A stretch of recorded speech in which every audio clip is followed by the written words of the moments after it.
Yes, it is Way Up with Angela Yee. I'm Angela Yee, and Jasmine Brand is here. Yes, I'm here. Good morning. Now, I saw this going viral, and people DM this to me, too, and we're not happy. But Ebony K. Williams was on the Griot, and she was talking about when black women should be looking for their potential husband, okay? And she said that should be in college or soon after. Here's what she said.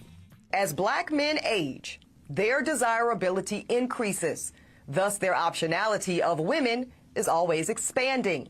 And the exact opposite is true for black women. The reality is that our marriage and partnership market value is depreciating with every passing year. No matter how good we look, men are still seeing primarily our presumed dwindling fertility as a knock against us.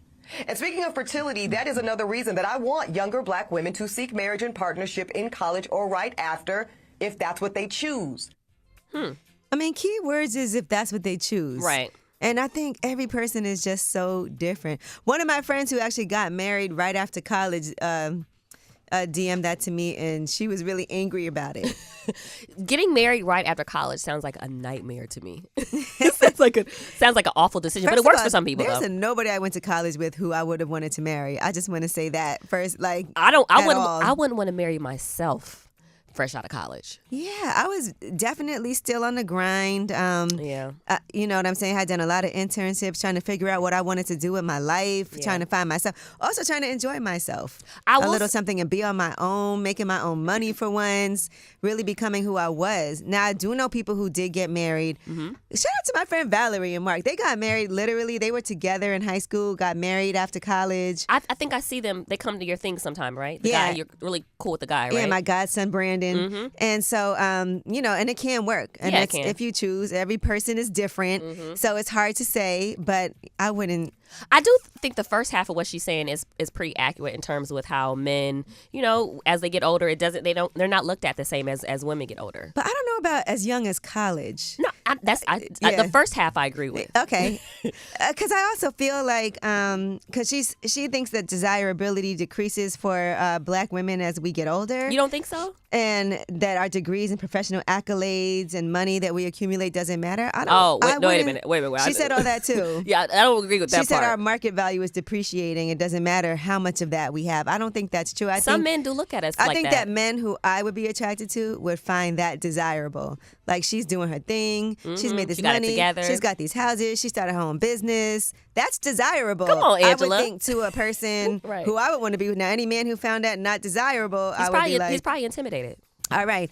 Now let's move on to a whole different thing. Khloe Kardashian on the season premiere of their show on Hulu, she had some things to say about her 30s and how difficult and torturous it's been for her. Ooh. I have hated every day of my 30s has been agony. Of course, I've had some incredible moments in my 30s. I mean, I have 2 beautiful kids. I have great, great moments. This has nothing to do with that.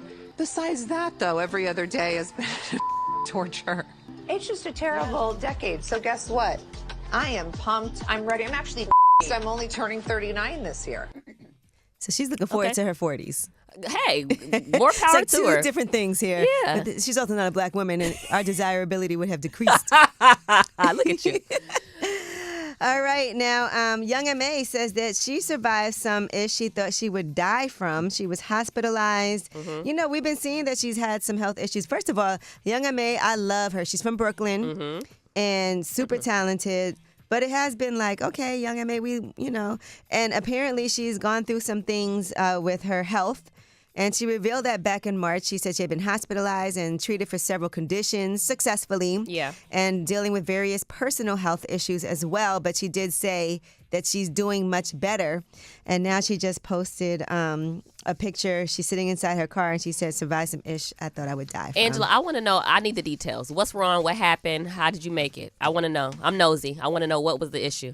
Well, she said she didn't specifically want to go into details. Yeah, but I want to know. But she is going to be doing a documentary and new music in the near future. So I'm sure when she's ready for everybody to know her story, she'll tell it. Okay, all right, that's fair. But you posted stuff on social media. I want to know, like, what happened? Well, now you're going to watch the documentary. Yep, she know what she's doing.